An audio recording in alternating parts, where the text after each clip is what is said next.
Hello everybody, Brian here from quantlabs.net. Haven't done this in a while, trying to do another analysis in the markets. I haven't done one. Today is November 15th. I haven't done one in about 10 days, just allow me to focus more on the strategy development. On top of that, I'm just testing this as a podcast, a video, just to gauge response, to see how this does. If you are interested in this, please sign up when you see any of my pop-ups at thequantlabs.net/blog, and that will give you 2 free books as well as a service to get this analysis. All right, so just so you know, if you ever want to know about learning the best ways where growth is in the markets, do what I do. I do a daily consumption through the Bloomberg News app. I post lots and lots of charts, about 40 to 50 a day on my Instagram, but lately I'm slowing down, as I said, to focus on strategy development for now, because it usually takes up to 2 to 3 hours to complete. But for today, I'll do it just testing the gauge, or sorry, gauging the response, seeing if it's useful down the line.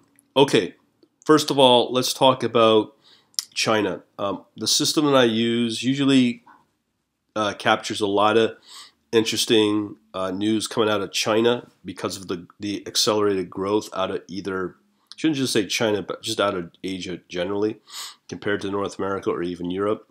But anyways, this one caught a story about Tencent had just its best growth in 7 years. I don't think a lot of companies can say that in the tech field.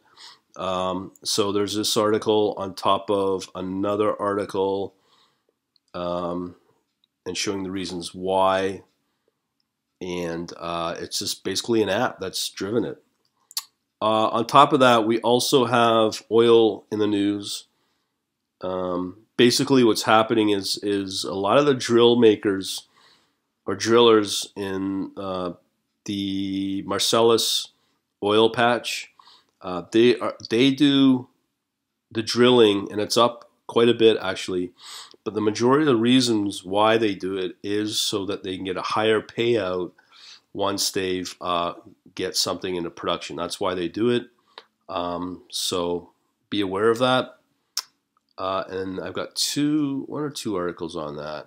I think it's just one. Okay. Next up, we have Europe. Europe is the euro rallies on a few things. The bulk of the EU, the country of the Western EU members, are pretty well heavily indebted, so the growth is not there. But the one that's driving a lot of it is Germany. So up goes the GDP, 0.6. So they have an annual growth of 2.3%. Obviously, that's going to impact the euro as well.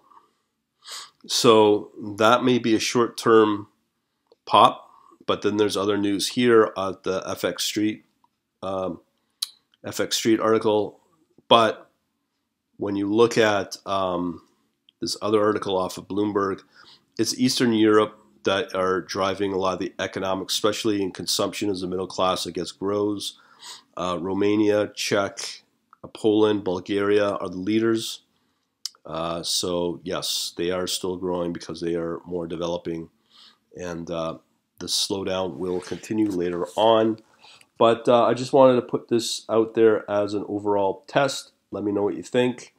Is it worthwhile to do? But for me, I will continue doing it. Maybe I might not post it every day.